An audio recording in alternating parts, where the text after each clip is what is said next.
office for the last year has been pretty incredible. Seeing the office grow while maintaining its, core connections to our values. It's been an incredible experience to be a part of, seeing how humble, candid, and open everyone has been, and being part of a mission-driven company in a time of uncertainty has been incredibly rewarding. So I look forward to, what the future brings, because the last year has been a wonderful experience. Thank you, Quizlet. Hey everyone, my name is Adam Bauman and I'm part of the Quizlet team here in Denver. I'm proud to work for a company that's goal is to help every single person on this earth become a better lifelong learner. One of my favorite things about working at Quizlet is how much we follow our company values. There's always learning opportunities. We encourage everybody to teach themselves something new, as well as help each other learn. Whether it's from art classes or lunch and learn talks on latest technologies, there's always something new to find and help yourself grow. And I really feel like that's one of the best things that any company can offer is growth and opportunity.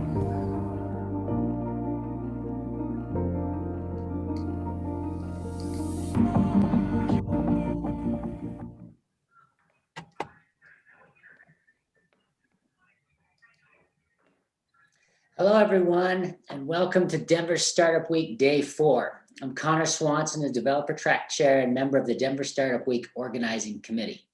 Thank you for joining us for our first ever virtual Denver Startup Week. If 2020 has taught us anything, it's that we are more powerful when we come together as a community to share ideas and help make each other better. And here we are virtually showing the world what Denver is made of. At Denver Startup Week, we strive to make all of our sessions a space where attendees can connect, learn, and grow, regardless of gender identity, gender expression, race, ability, sexual orientation, and the combination of those identities. There is something for everyone at DSW.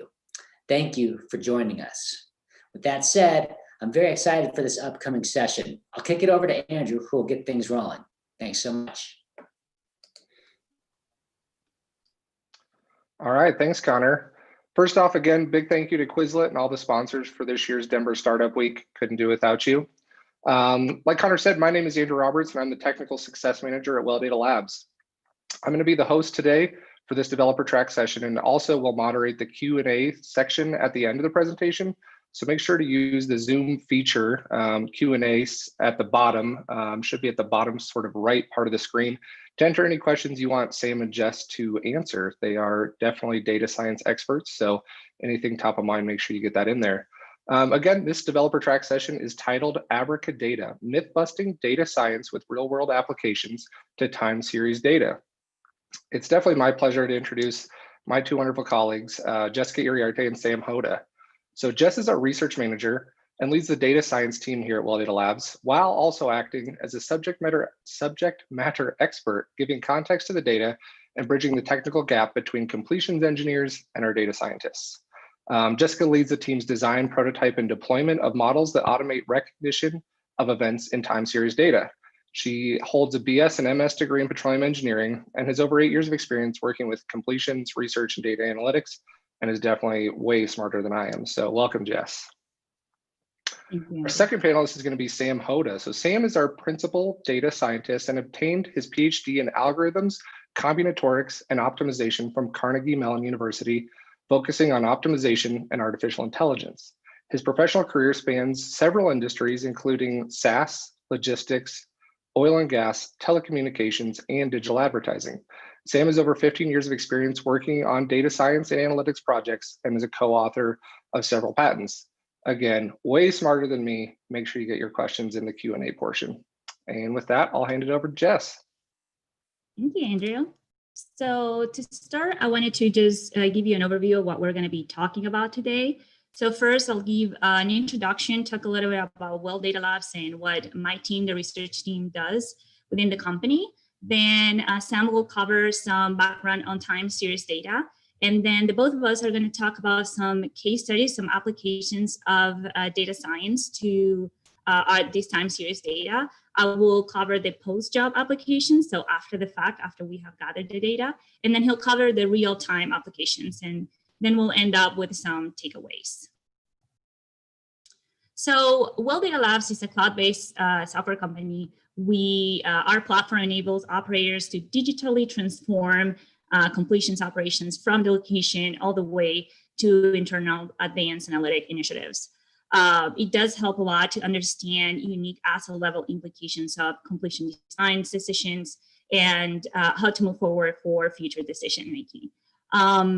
For our core application collects these raw time series data and builds a structured database, which is the foundation for a lot of the analytics our operators, our customers look at, but it also builds that foundation for machine learning applications. So we actually use these data to build our models and then deploy it in our application, as well as our customers can deploy their own models in our application.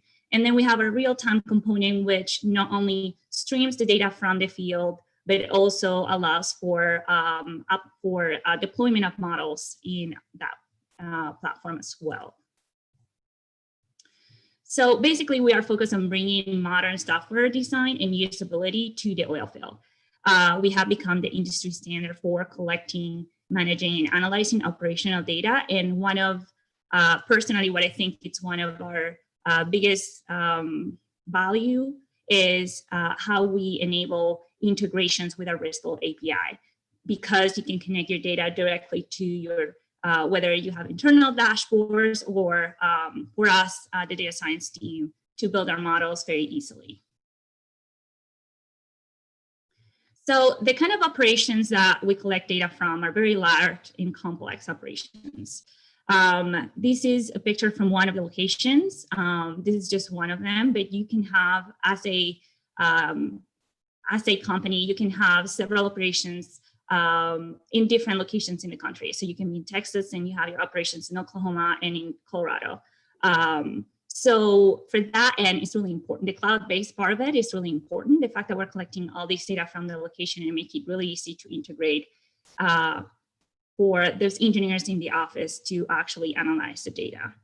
And when they do have, within the location, you can have 100 to 200 or even more sensors that are collecting a lot of different data points. So if we were to look at these different operations, right, this is kind of just a cartoon that shows how we are collecting data that's coming from different wells. And as I mentioned before, this data is collected and mapped in the field, and it's collected at 1 second intervals. For the oil and gas industry, the 1 second is actually high frequency. And it's usually saved in comma separator files or CSV files. And these data includes a lot of different channels like pressures, pumping rates, concentrations, volumes, all these different equipment that has, we're collecting data from all of them. So if we were looking at just the pressure data, and this is kind of how we look like when it's all time synchronized in a single platform. Consider that all of these equipments are collecting data, might be coming from different companies. So the time synchronization part, it's not a given. It also comes from different locations. So again, time synchronization is a huge part. So we do take care of that part, and we make it really easy to analyze all these data at once. For example, in this figure, I'm showing 5 different wells, data from 5 different wells. One is the treatment well, and then 4 are monitoring wells. So again, this is only about 2 weeks of data that we're collecting per second. So when looking at this, for engineers, when looking at this level, it is very overwhelming. We are not going to talk a lot about other types of data sets within the industry, but I do like to highlight how our learnings and our process are really useful and are really applicable to other data sets, whether it is time series or depth related. As long as the data is continuous, we believe that they are perfect candidates for pattern recognitions and for predictions, as well as we use for our own data set. So what is the field data gathering process? Usually there is a service company that performs the treatment jobs or all the operations really in the field. They're the ones collecting the data, again, as I mentioned, in CSV files, every second. But usually engineers don't necessarily analyze this very granular data. So then there is a field engineer that kind of collects summary statistics from the job and maybe builds a post-job report, usually in an Excel sheet or a PDF report. You usually have an on-site consultant who has a lot of experience and has the power to make decisions on the fly. So they are also collecting their own kind of summary stats in their own spreadsheet. Then the company who is operating these wells, who is actually owning the data, they have their own IT department who maintains the database and collects all these different data sources into one. And then there is the actual consumer of these data, who are the operations team. So the operations team who are in the office, who are the engineers, geoscientists, they are the ones analyzing these data and then using all of the results to make decisions for future operations. So they actually have to normalize the data when they're comparing data from a lot of different sources or from a lot of different locations within the country. And then they have to put it in some sort of BI tool to be able to analyze it. So overall, there is a lot of people and resources involved into getting the data right. So there is a lot of manual work, which when I hear a lot of manual work, I always see opportunities for automation. Some of the challenges that we see here is that these files come in different formats. They have different units. Every service company uses their own units, their own naming conventions. And every person in this process is introducing bias to the data. So when I'm saying that there is a big opportunity for automation, that's when we come in, right? We have taken care of a lot of this process with our own core application, but then my team tried to make it even easier by automating a lot of the manual labeling process that our customers have to do. The reality is that as you know, not only the oil and gas industry, but a lot of industries have become more data intensive, in-house data science teams still are facing a lot of challenges as they scale. So the reality is that we see that only 13% of data science projects make it to production. And what we do see in the oil and gas industry, like the specific challenges that we see are mainly the lack of business support. So there is sometimes a lot of disconnect between the leadership and what the data science team wants to work or what their value is. So it ends up being producing a lot of failed solutions. A lot of what we see is in the industry, every department is very siloed, and they end up treating the data science team as well, like an IT department. So there's a lot of lack of collaboration sometimes that we see within the different departments. And for these data, for the data that we collect that is so related to physical behaviors and not necessarily seasonal data, like most TimeSeries data, it's really important to collaborate between the data science team and the subject matter experts on these data. And then something that I already mentioned, which is the poor quality of the data that we see coming from the field. It's another challenge. So now with Well Data Labs, we see a different reality. My team builds models and 90% of them make it to production. And the reality is a few of them are still just in the prototype phase, or a couple of them are a little far ahead to what the product roadmap is. So we are kind of on the way to be able to deploy them, but that doesn't mean that they're not going to make it to production. So I think that we are very successful in this process because we do have an integrated data science team. So I am the subject matter expert in the team, and the rest of the teams are data scientists. We do have a lot of petroleum engineers in the company that help us a lot with context of the data, to provide you feedback of the models, to make sure that the models really relate to the reality of the field operations. We do have a structured database because the core application from Well Data Labs takes care of that. And then again, our models do make it into production. So we do deploy our models in our cloud-based software, and our team actually deploys on average one model a month. So how does my team look like? We are a group of petroleum engineers, mathematicians, and software developers who are working together to automate the analysis of this data. And we do think that with this integration of data scientists combining their math and stats to build models that organizes and analyzes and presents these data in a very easy way. And with the subject matter expertise from the engineers, we have really the perfect formula for building models that relate to reality. And I do like to talk also about how our team kind of approaches building models, because we think that's really important too. And something that we see with data science teams sometimes is like, it's really hard to know where to start. You know, the applications for automation are boundless, but when to start, where to start can be daunting. So, and one common misconception that we see is that sometimes we want to solve a problem, a complex problem, all at once. And that really is not only unrealistic, but this type of development process tends to produce overly complicated models. So to focus on adding business value today, what we have been doing is successfully applying a lean methodology approach where we really focus on the build, measure, and learn feedback loop. And this is very well portrayed on these workflow that I have here. So we do start with our discovery and design process where we talk to engineers and kind of understand the problem really well. And then we collect our data, extract features in the data, build a couple of models where we select a couple of different approaches to train the model and compare performance. And we spend a lot of our time on this build and measure kind of section of our workflow.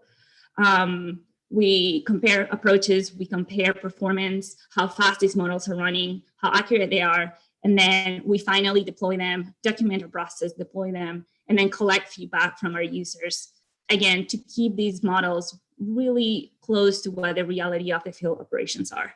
Once we collect that feedback, we iterate, and then we keep making the model more and more complex. I did mention that in a lot of these processes, subject matter experts, which are these SME bubbles, are involved, again, because our data is so technical, it's so related to physical behaviors that we can't just base everything on statistics. We need to introduce somehow the context of the data with some sort of physical, with a lot of features that our models have, which Sam is going to refer to. With that, I'll hand it to Sam. Hi, can everybody hear me clearly? Perfect. All right, I'm going to do a quick introduction to time series data that will increase in level of sophistication as the slides progress. So first, time series is simply a set of data points that are listed or indexed in time order. In most applications, the interval of time between consecutive points is the same, but that doesn't have to be true. Time series and their analysis appear in almost every scientific and engineering discipline that involves a time component. The rise of cheap edge computing devices and sensors and the almost ubiquitous availability of the internet has led to an explosion of time series-based apps and services, not to mention databases that specialize in storing and accessing time series data. I mean, just think about the explosion of the IoT industry.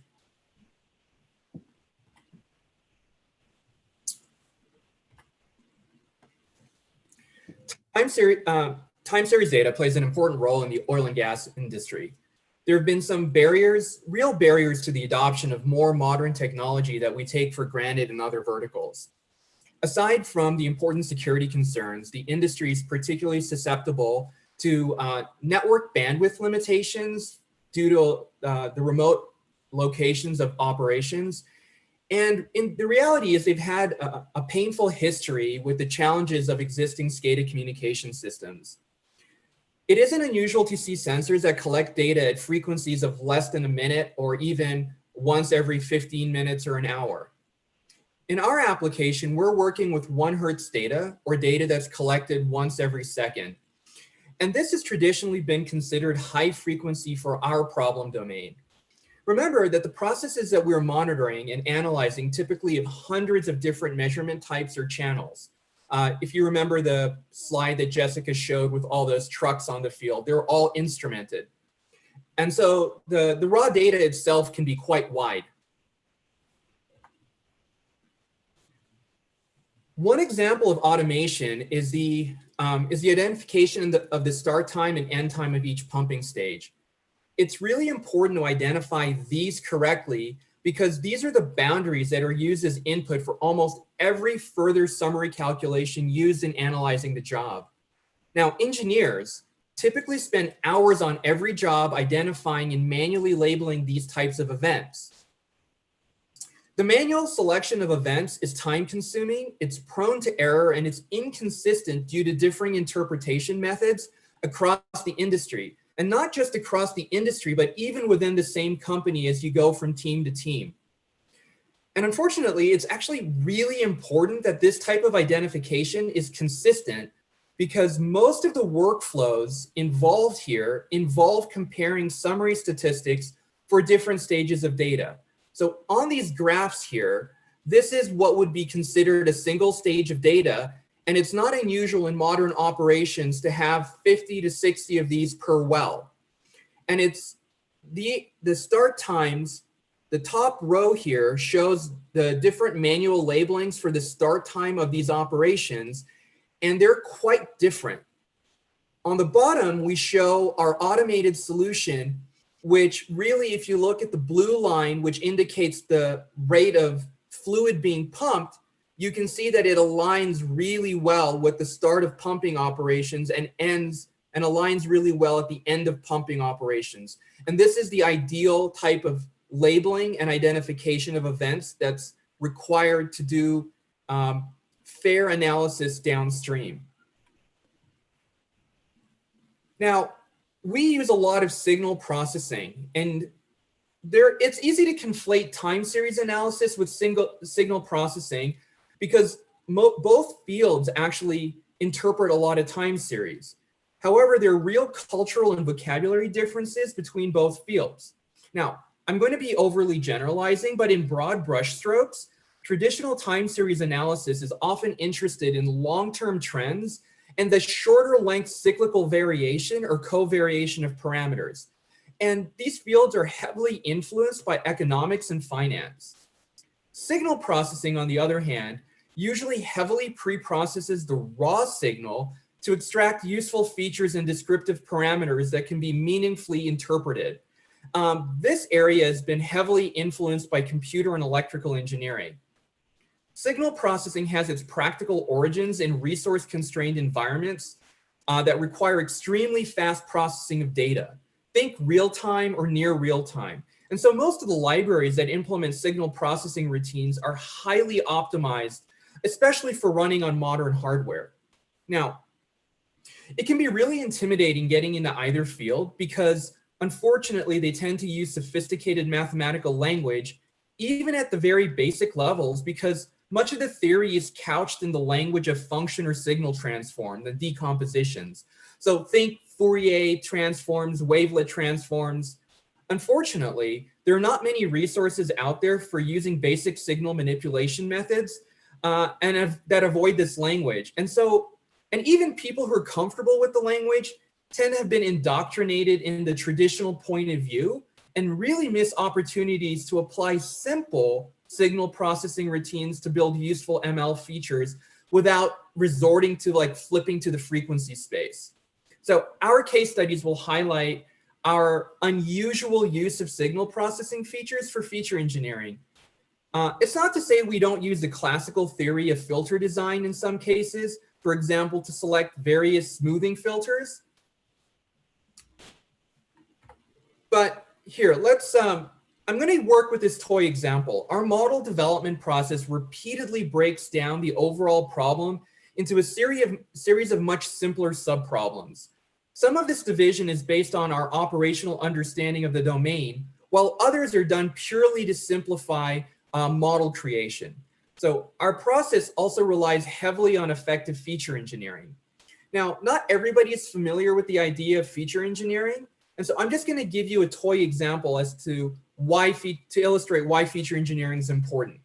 So in this toy example, our goal is to distinguish the yellow dots from the purple dots based on two pieces of summary data labeled X and Y. Now, we want to use a decision tree model because we need to explain the model's reasoning to our end users. Now, if we simply use X and Y, then the boundary on the diagram on the left that separates the yellow dots from the purple dots results in an extremely complicated decision boundary, which requires a decision tree model that you see on the top right, which is extraordinarily complicated. Now, on the other hand, if we understand our data well enough, we might generate this feature. This is called feature engineering, which is simply the XY distance or the radial distance from 0, 0. The addition of this simple but very relevant feature simplifies the rule we need to distinguish the 2 points, which is, if you see on the bottom left-hand plot, by the addition of this third axis, we require one rule to separate the purple points from the left points. And that ends up in this nice, simple one-layer decision tree. Now, features get built in layers. Low-level features are combined into higher-level features, which are combined into even higher-level features. Now, it's the standard building up of layers of abstraction that are pervasive in many disciplines, especially in programming. The primary features we use in our models are modified signals that try to encode combinations of logical conditions that indicate changes in the underlying operational process or operational thresholds. Now, this is trickier than it sounds because you need to make sure that these features are robust across dozens of companies in different geological formations using different equipment and using different operational designs. Naively doing this type of feature engineering can, in a sense, overfit the particular use cases you're using during your training data.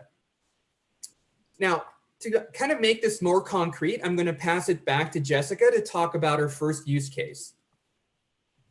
Thank you, Sam. So our first use case study is based on the recognition of the pumping schedule after the treatment is done. A pumping schedule, it's a sequence of steps that are followed to pump a treatment, almost like a recipe. However, the crew doesn't always follow this recipe exactly because there are always unexpected operational issues that happen during the job that makes them make decisions on the fly that change that recipe. So in order for engineers to evaluate some past designs and to help understand completion performance, it is really important for them to extract the actual pumping schedule or the actual recipe that was pumped in order to highlight and summarize some of these relevant engineering considerations. So this is a typical treatment plot displaying several data channels recorded during the job. So you have the pressure in red, the rate in blue, and the sand concentration in green. We're going to be talking a lot about the sand concentration on this particular case study. And each of these dash lines, right, represent those boundaries for each of those steps that are kind of overall creating that recipe. So what we want to do is basically recognize each of these steps within the pumping schedule. Now for that, we could say, okay, I have all the labels for all these. I could label each treatment and label each of the boundaries for these steps and then train a model that overall recognizes the whole thing. But again, that's not really our approach. We don't want super complex models that take forever to build and to test and to debug. So what we did was the entire procedure was broken out by various models that identify all of these different boundaries. So first we identify the stage start and end time. Then we identify events related to that sand concentration channel, where we first identify the acid, then we identify the ramps of each of these sands. Usually there is only one, but in more modern designs, they're pumping several ones. And then we further divide each ramp into each of these steps. So this is kind of like each of these models combined represent that holistic pumping schedule recognition. But most importantly, each of these models individually provides value today to our customers. So for the start and end time recognition, and this is again for post-job, so after the job is done, Sam is going to talk about the real-time application, which is a completely different model. For these, we actually built a classifier. So we use a logistic regression to classify each timestamp as a 0 or 1, being 0, anything that it's outside of the stage or out of the boundaries of this treatment, and then 1's everything that it's inside of the boundaries. Because all we want to keep from all these data that we're collecting from the field, we don't want to keep a lot of the noise that comes before and after. We don't really care about that. We want to only focus on the part that we're really interested about. So for that, again, the model recognizes 0s means it's outside of the stage, 1 means inside, and then the model identifies or places the start and end time flats when it recognizes a shift from 0 to 1 is the start, and then when it shifts from 1 to 0 is the end of the stage. Now we want to work on the recognition of the boundaries related to the sand concentration. So for that, we first, as Sam commented, we first need to smooth our data because that sensor is actually recording density of the fluid being pumped. So it varies a lot. So you can see that the data is very noisy, even though in the sample that I show you, it looks very smooth, like each step is very clear. So before we are building a model, we want to smooth the data. However, we do want to preserve the edges. We want to preserve still those edges that define really well the boundaries of each step. So for that, we apply a short window center moving median filter that reduces the magnitude of these outliers, flattens out the signal while still preserving these edges that are really important for us. So after that, the model linearly normalizes this propellant concentration channel to lie between 0 and 1. Again, this rounding creates a number of fixed buckets where assigns a binary signal, basically, where we're saying 0 means there is no propellant being run or nor sand being run, and then 1 means it's being run. And then we create with that this new channel, which is the yellow one, that is that binary signal, basically. And then to split that signal into, to recognize the boundaries of this ramp, we use a first order differencing when, again, it shows when the signal goes positive. So from 0 to 1, it recognizes that the ramp started from 1 to 0 when it ended. Now we have all of these boundaries, right? As I mentioned before, this channel, this sensor is actually recording density. So it's really just recognizing if there are any changes in the fluid, in the base fluid. So if the fluid changes or they add something to the fluid like the sand, then obviously that density is going to change. So this happens when they're pumping acid, which actually looks like a small pulse on that signal. So because the model is already recognizing that as a very small bucket, then we just use the duration of that and some summary statistics to split what is the acid and what is the propellant ramp. Now that we have that sand or propellant ramp recognized, we further divide or further break down that into steps. And for that, we use a less well-known application of recursive partitioning, also known as decision tree analysis, which is feeding a piecewise constant curve, similar to how linear regression will feed a straight line relationship. But instead of feeding a straight line throughout the whole data set, it's actually feeding each line for each of the steps of these ramp. And then the result of these decision tree, basically, it's a flow chart diagram where each of these nodes represent each of these steps. So you can see here, I'm highlighting one of these steps, which is the 0.5 concentration, and the node that represents that one. So now with this, we have kind of separated further the steps or the boundaries for each of these concentration steps. And now we can use all of these boundaries combine all of these models that recognize each of these boundaries and use those to extract that recipe from each of the steps of the pumping schedule. Now I'll hand it back to Sam to talk about real-time application. You're muted, Sam. Thank you, Jess. All right. Our goal here is to process a real-time stream of completions data and identify the start and end of each stage or pumping block. Now, the difference between what Jess just talked about and the real-time data is that the real-time data is actually quite noisy, can have gaps and arrive out of order. And it's important that whatever we come up with be robust to the realities of this data.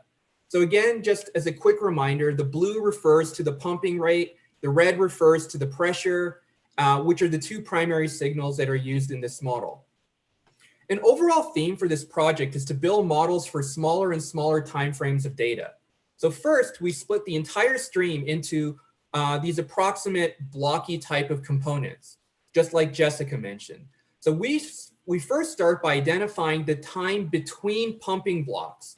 So what this green pulse is here. This goes along with the common saying that sometimes it's easier to find what's not there than what is. Just keep in mind that the example that I'm showing you here is really clean.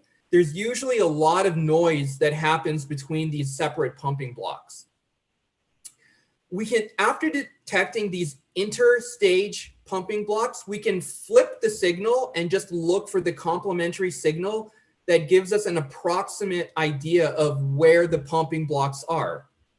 But it's not quite that simple, because as the data gets noisier and noisier, we end up with artifacts in the data. So in this plot here, for example, these two green blocks that are next to each other are classified as two separate pumping blocks. And a person looking at this data wouldn't consider these to be two separate pumping events, but just that a sensor malfunction. And so what this model does is it calculates summary statistics for each one of these separate blocks and uses those as features to then decide whether it should combine blocks as shown in this diagram here. After this, it then updates that green signal that you see here, and we feed it into another model where it recalculates another set of summary statistics and decides whether to remove short bursts of pumping operations between stages that people don't consider a stage, like you see here.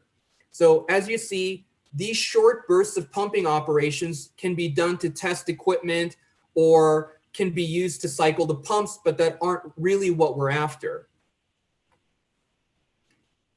And again, this might be what we end up with at this stage in time. But really, remember, we're looking for this blue line and this ending blue line.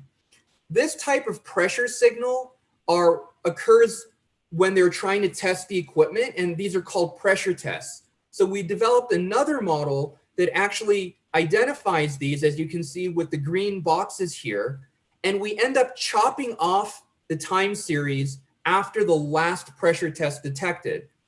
Again, the idea is we're trying to limit the length and the variation in the stream of data that any one model has to deal with. And again, we're also trying to mimic what a subject matter expert would be doing looking at this. So a subject matter expert would know not to include the pressure tests. So again, the model reduces the interval that the start and end time models have to work with. So for example, the result of that would end up looking like this, what you see on the left.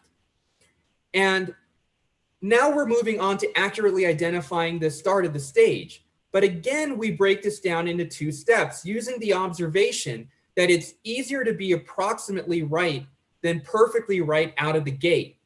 But why bother with being approximately right when ultimately we need to be very accurate? So this is the result. This center line is the result of our approximate guess. And notice it doesn't quite start at the beginning of the signal. What we do is we create a small search interval around our first guess, And there's a lot less variation in this short segment of data, which makes it a really simple model to identify the precise start time.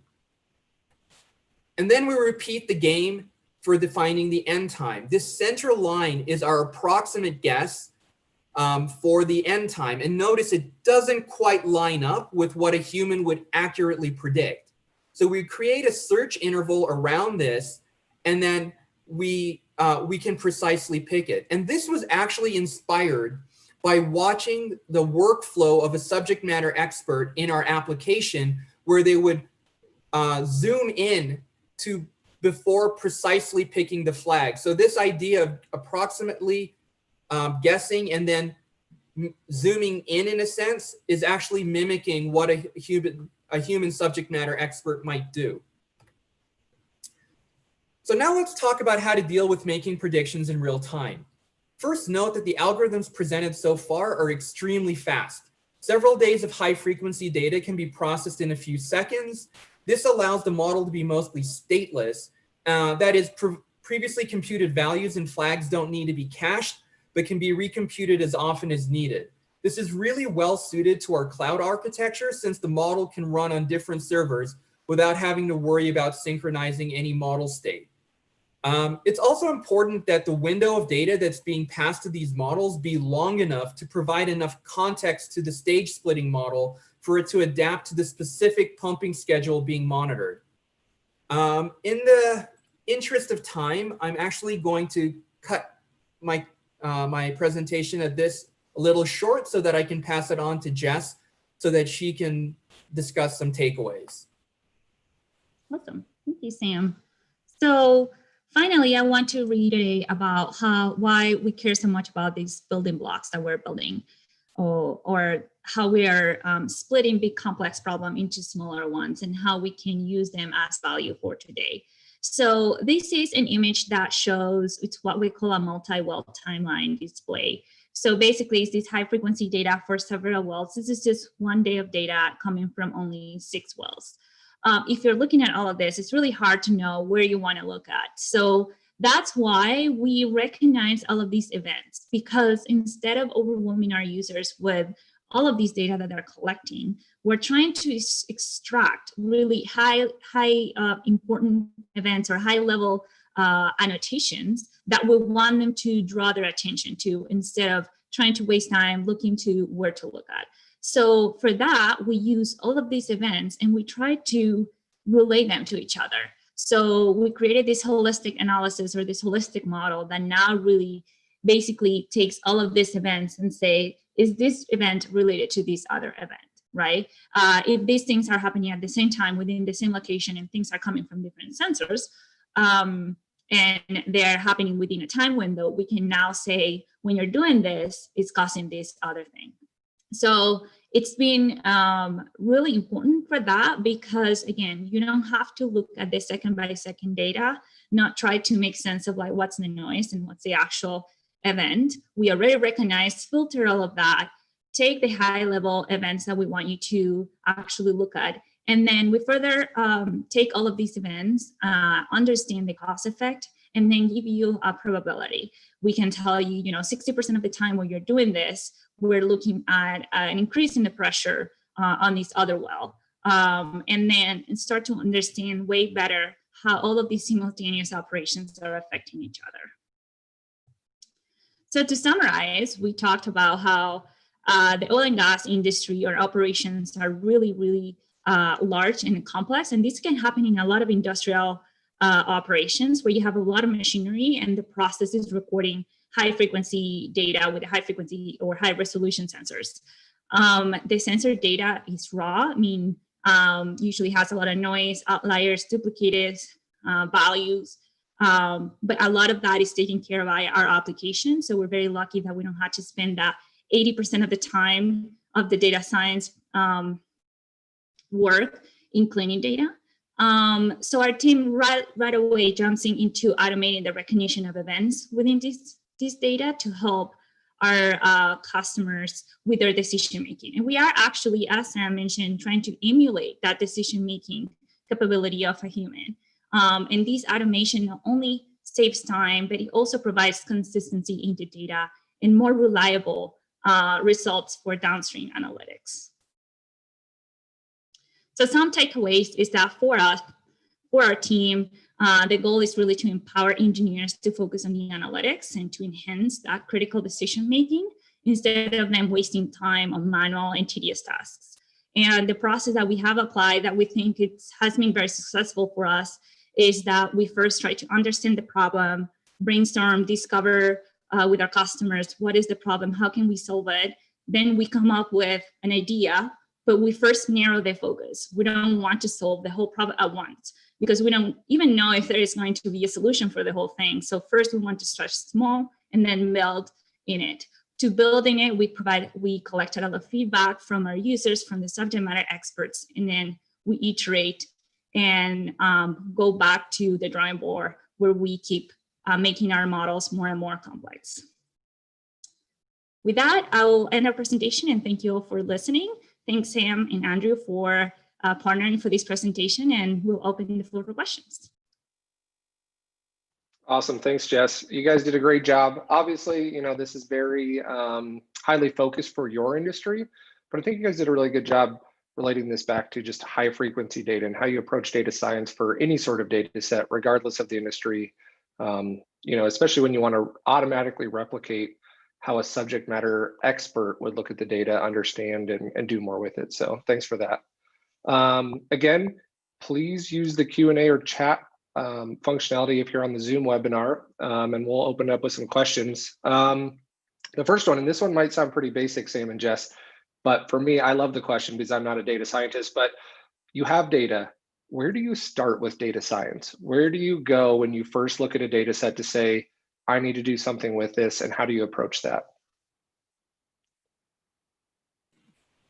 Jess, I'll let you take this one if you don't mind. I was going to let you take that one. I am not a data science, so where to start? Like Sam can give you more feedback on how to get trained on it. Oh, I was going to say, I mean, the way that I look at it, starting with a data set, like just alluding to what Jess was saying and kind of highlighted, it's really important that you contextualize data. So yeah, I mean, you can look and do summary statistics, you can do a lot of plots. I'm very visual, so I plot data heavily.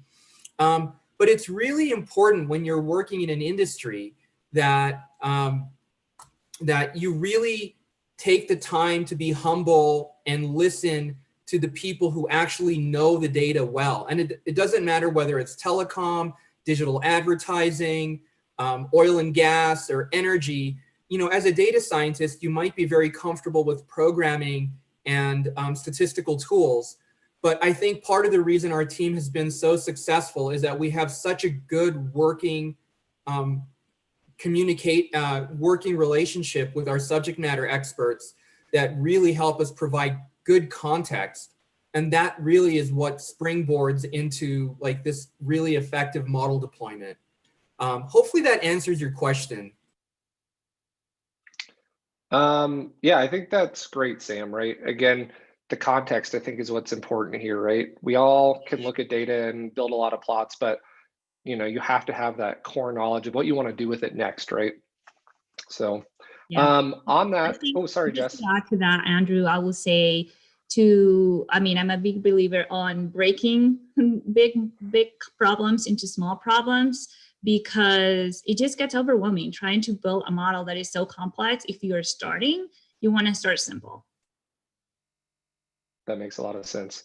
I'm going to pose this one to both of you, but again, I think your backgrounds are a little bit different, but one of the questions came in, is there a career path to the field of data science from the back-end software development? So if you're a software developer, obviously coding, know a lot of different languages, you know, maybe Sam, where would you say to start, right? Learning some of the data science pieces and entering the field of data science? So, you know, on the one hand, starting as a back-end developer, you have a lot of experience with programming, which is really, really nice because a lot of this relies on automation and reading in data. And there's been huge improvements in the last 10 or 15 years with the types of libraries you can use that's really lowered the barrier of entry for people who can program to use machine learning techniques. However, I would say that it's really worth picking up the statistical background and the machine learning background that's relevant to help you understand what these libraries are doing under the hood. Now, it's not to say that you need to know all the math. That's not what I'm saying. What I'm saying is that it's useful to at least have an idea of what's going on under the hood, because the thing with these libraries is they provide you hundreds of different modeling techniques, and not every model is good for every type of problem. So you should know at least enough to be able to narrow down. Otherwise, again, it can be really overwhelming as to like, what should I choose? And there are tons of beautiful courses on Coursera, on edX. There's a lot of really good online material, and I'm more than willing to, like, if you email me afterwards, I can give you my recommendations for different online courses.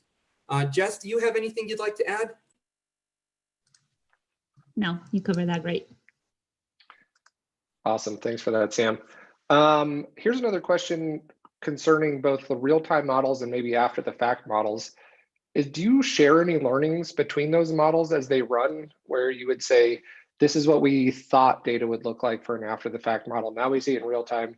Do you iterate on those and go back and forth? For sure, for sure. Usually we do start working with the after the fact models because that data is way simpler. It's already pre-processed, it's already taken care of by our application. So we do try to learn, like, if we're looking at this plot, what are the interesting things we're looking at when we're trying to identify a specific event?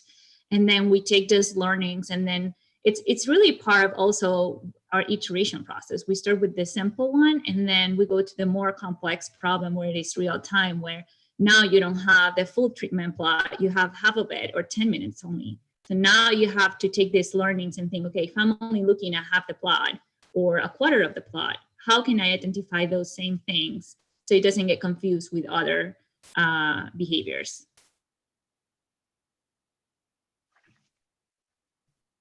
I'm going to add anything else? something. I mean, I think Jess said it really well. I'd like to just add a little bit. Everybody hears fail fast, but this is an example of why it's super important. Because the post-stage data is already cleaner, if we can't solve the problem on the cleaner data, why would we invest time in trying to solve the harder problem on the real-time data? But I think Jess said it really, really well. Perfect, that's great.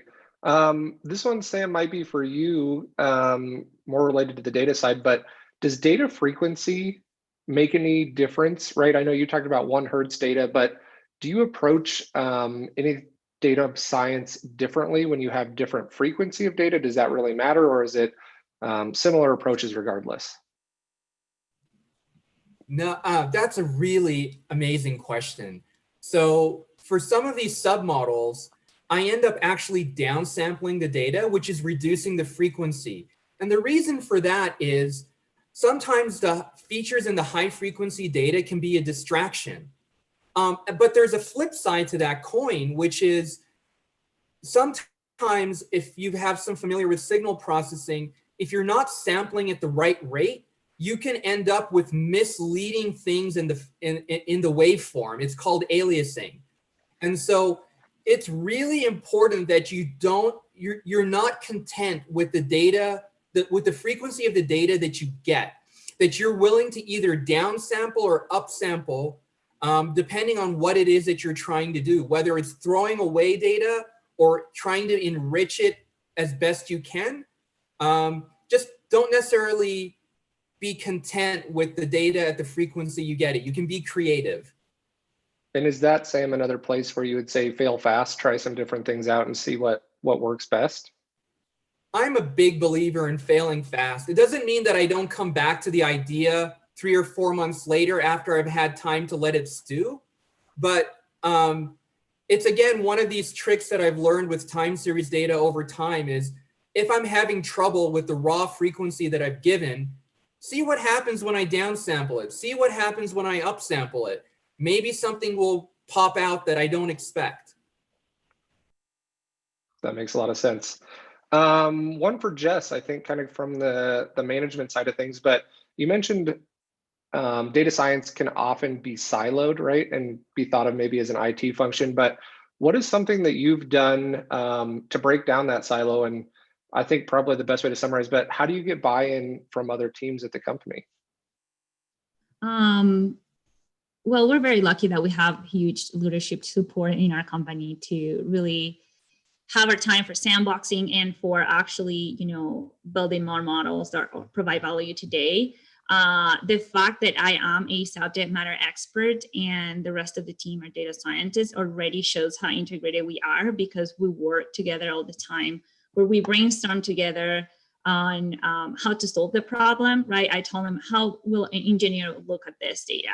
And then they try to replicate that or even improve my process with their own expertise. And then we go back and forth a lot on feedback. And then we try to engage with our customers to get more feedback as well. We do tell them that, if they provide some time to give us feedback, obviously this model is going to be more like what they will do. So kind of showing that value to kind of the end user always helps with engagement. Yeah, I think I've been lucky to work on a team where you guys are just as curious about how we approach every problem in the same way that we like to know how data science and the R&D team is approaching things. So yeah, I would definitely agree, Jess. It's that open communication and being able to peek behind the curtain without a doubt. And then, like you said, leadership's super important, right? So I think we have maybe just one more minute, but last question then is, what do you guys do over time, right? So you have a model and it's working well. Do you guys revisit in terms of new data or new problems, or is it more just feedback from the customers? So I guess the question would be, do you ever just go back to the models with new data, or is it only when you see a change in the results from the model? For sure. Especially if there are new types of data. So we're now collecting a lot of monitoring well data, which is like continuous sensor data. There are now stops and starts like there is for the treatment data. So for that, we have been revisiting our model almost monthly as we're getting new data, and we're seeing all the different behaviors that we can observe in that. So definitely, as we're collecting more and more data, if we started with not enough data, we are revisiting. And then as practices change throughout time, design changes so much, we're definitely always paying attention to those so we can introduce all of these new techniques into our models. Perfect. Thanks, Jess. And I think that is all the time we have for today. Thanks so much again. And all of our sponsors for Denver Startup Week. Couldn't have done it without you. Thanks.